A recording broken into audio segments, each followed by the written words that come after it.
And what's going to happen today in the Supreme Court? Because it will be reviewing the petitions filed against the Sabarimala verdict. Now, the bench led by Chief Justice of India, Ranjan Gogoi, will be hearing almost 42 review pleas today.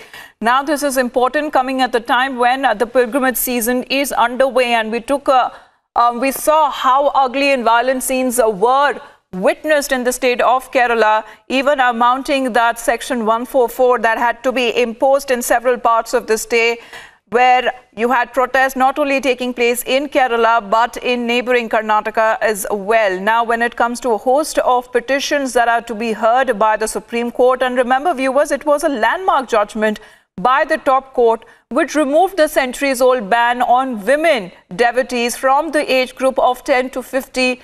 Men and women alike were allowed to visit Sabarimala, but looking at the aggressive situation there on ground that continued from the first day when the temple doors opened for the devotees, the kind of unruly scenes that were witnessed, media crew members, they were attacked, protests took place, and even as almost 2 to 3 women who attempted to go to Sabarimala were attacked, they were hounded and they were sent back. Now, when it comes to the state government of Kerala that has refused to file a review petition in the case, they made that stand very clear that they will not go against a Supreme Court verdict and will make sure that it is implemented to the T.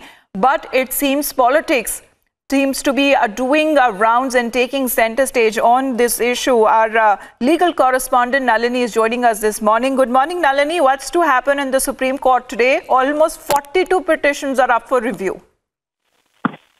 Absolutely, Amita. The Chief Justice of India is going to consider all of these petitions that have been filed asking the Supreme Court to reconsider their decision on the entire Sabarimala issue. Now, there are two main things that I would like to flag off here.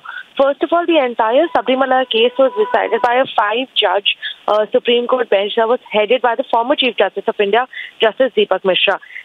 Traditionally, a review petition, when it comes up before the court, needs to come up before the same bench that heard the case in the first place, which will not be possible here.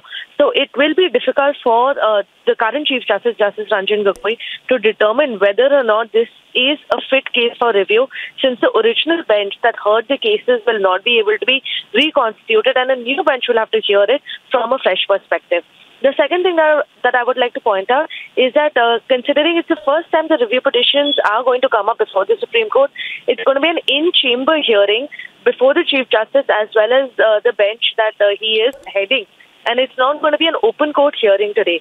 So only on the basis of what the Chief Justice in his chamber decides, after hearing the 2 lawyers concerned at around 3 p.m., is when we are given to understand it's going to come up.